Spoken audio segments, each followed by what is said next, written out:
चलिए जानते हैं आज की देश और दुनिया की सिलेक्टेड काम की और महत्वपूर्ण 50 बड़ी खबरों को सिर्फ 10 मिनट में। पर अभी तक आपने इस वीडियो को लाइक नहीं किया तो लाइक कर दीजिए। तो चलिए वीडियो स्टार्ट करते हैं। क्रिप्टो करेंसी पर पीएम मोदी की अध्यक्षता में हुई बैठक युवाओं को गुमराह करने वाले अति लुभावने और गैर पारदर्शी विज्ञापन पर कसी जाएगी नकेल। देश में शुरू हुआ हर घर दस्तक टीकाकरण अभियान, स्वास्थ्य मंत्रालय ने बताया इन जिलों पर है फोकस। चीन की पूर्वोत्तर भारत को अस्थिर करने की साजिश, उग्रवादियों को दे रहा फंड और हथियारों की ट्रेनिंग। दक्षिणी क्षेत्रीय परिषद की बैठक में गृह मंत्री अमित शाह ने की अध्यक्षता। 6 राज्यों के मुख्यमंत्रियों के साथ 26 मुद्दों पर हुई चर्चा। वित्त मंत्री निर्मला सीतारमण आज राज्यों के मुख्यमंत्रियों और वित्त मंत्रियों के साथ करेंगी बैठक। कई मुद्दों पर होगी चर्चा। भारत को जल्द मिलेगा रक्षा कवच, रूस ने शुरू की S-400 मिसाइल सिस्टम की डिलीवरी। SBI के करोड़ों ग्राहकों को लगा तगड़ा झटका, 1 दिसंबर से ट्रांजैक्शन होगा महंगा, जानिए कितने बढ़े चार्ज। भारत सरकार ने प्रवर्तन निदेशालय और केंद्रीय जांच ब्यूरो के निदेशकों के कार्यकाल को 5 साल तक बढ़ाने का किया ऐलान।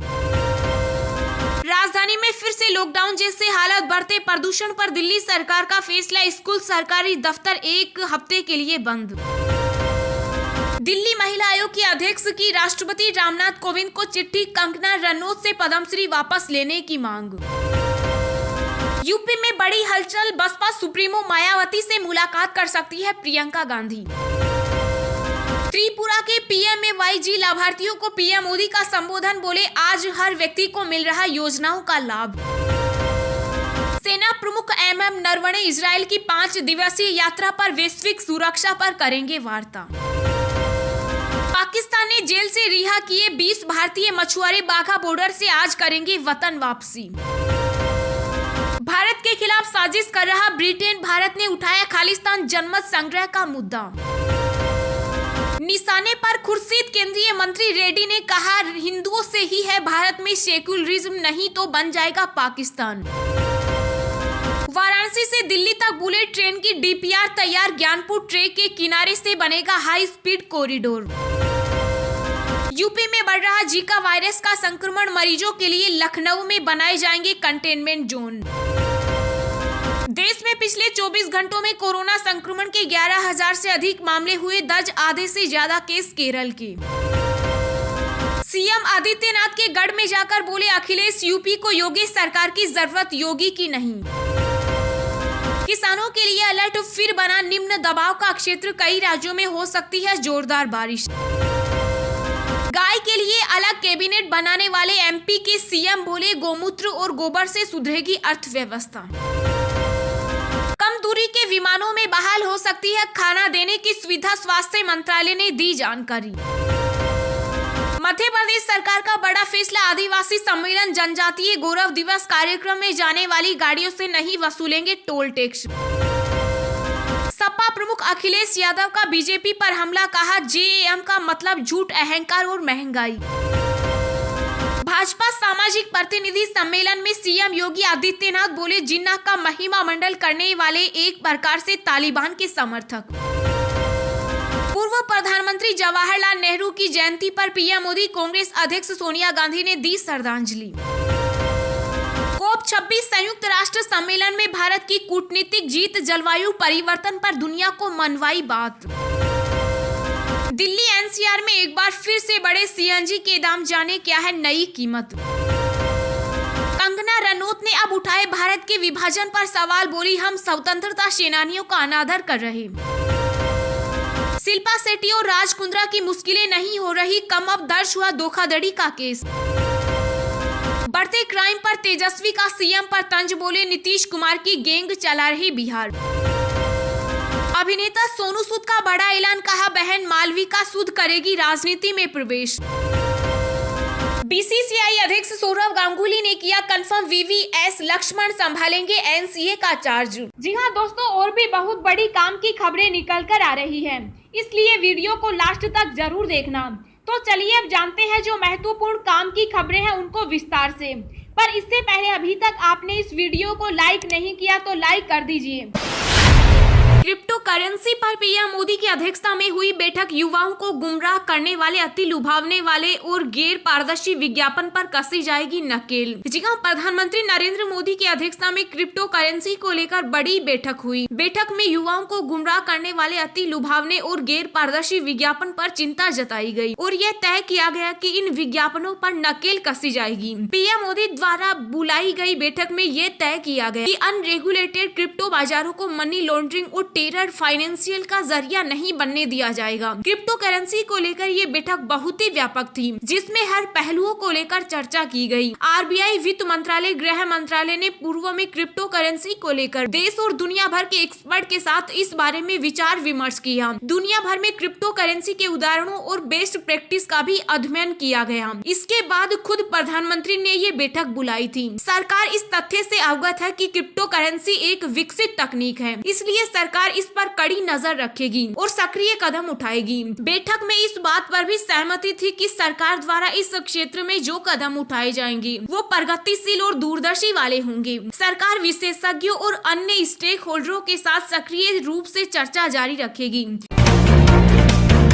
एसबीआई के करोड़ों ग्राहकों को लगा तगड़ा झटका। 1 दिसंबर से ट्रांजैक्शन होगा महंगा, जानिए कितने बढ़े चार्ज। जी हां, एसबीआई ग्राहकों के लिए काम की खबर है। अगर आप एसबीआई क्रेडिट कार्ड यूज करते हैं तो आपको इस खबर से झटका लग सकता है। अब एसबीआई कार्ड से शॉपिंग करना मुश्किल हो सकता है। दरअसल अब एसबीआई क्रेडिट कार्ड के जरिए किए जाने वाले ईएमआई ट्रांजैक्शन के लिए अब आपको ज्यादा पैसे चुकाने होंगे। SBI cards and payment service private limited ने घोषणा की है कि ईएमआई ट्रांजैक्शन के लिए अब कार्ड धारकों को 99 रुपए की प्रोसेसिंग फीस और उस पर टैक्स चुकाना होगा। यह नया नियम 1 दिसंबर 2021 से लागू होगा। एसबीआई अपने करोड़ों ग्राहकों से एसबीआई सीपीएसएल रिटेल आउटलेट्स और अमेजन और फ्लिपकार्ट जैसी ई कॉमर्स वेबसाइट पर किए गए सभी ईएमआई ट्रांजैक्शन के लिए प्रोसेसिंग फीस चार्ज करेगी। कंपनी ने अपने ग्राहकों को ईमेल द्वारा नए चार्ज के बारे में जानकारी दी। आपको बता दें कि अब नए नियम के अनुसार 1 दिसंबर से पहले किए गए किसी भी ट्रांजैक्शन पर इस प्रोसेसिंग चार्ज से छूट दी जाएगी।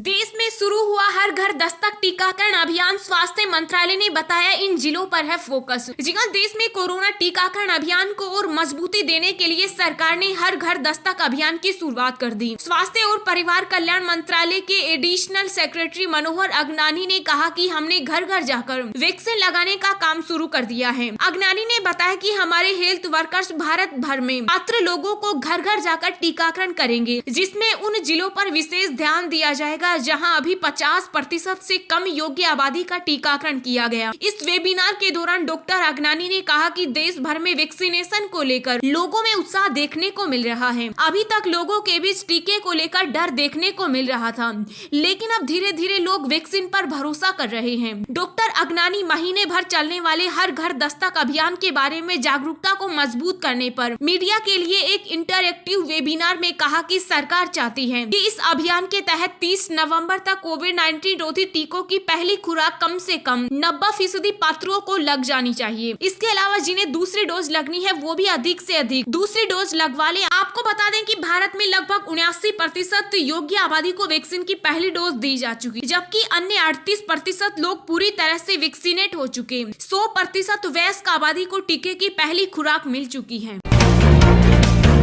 राजधानी में फिर से लॉकडाउन जैसे हालात, बढ़ते प्रदूषण पर दिल्ली सरकार का फैसला, स्कूल सरकारी दफ्तर 1 हफ्ते के लिए बंद। जी हां, दिल्ली में वायु की गुणवत्ता पर सुप्रीम कोर्ट की फटकार के बाद दिल्ली सरकार ने आपात बैठक बुलाई, जिसमें कुछ अहम फैसले लिए गए। सीएम अरविंद केजरीवाल ने कहा कि फिलहाल 1 हफ्ते के लिए दिल्ली के स्कूलों को 1 हफ्ते के लिए बंद किया जा रहा है। इसके साथ ही सभी सरकारी दफ्तर भी 1 हफ्ते तक वर्क फ्रॉम होम मोड में काम करेंगे। अरविंद केजरीवाल ने कहा कि जहां तक लॉकडाउन की बात है तो उस संबंध में विचार विमर्श चल रहा है। सभी निर्माण कार्य 17 नवंबर तक बंद रहेंगे। निजी वाहनों को बंद करने पर विचार किया जा रहा है। निजी दफ्तरों के लिए एडवाइजरी जारी करेंगे। सीएम केजरीवाल ने एक आपात बैठक के बाद संवाददाताओं से कहा कि उनकी सरकार लॉकडाउन का प्रस्ताव भी उच्चतम न्यायालय के समक्ष पेश करेगी। मुख्यमंत्री ने आज कहा कि पड़ोसी राज्यों में पराली जलाने से दिल्ली में प्रदूषण का स्तर बढ़ रहा है और उन्होंने सभी हितधारकों से इससे निपटने के लिए मिलकर काम करने का आह्वान किया।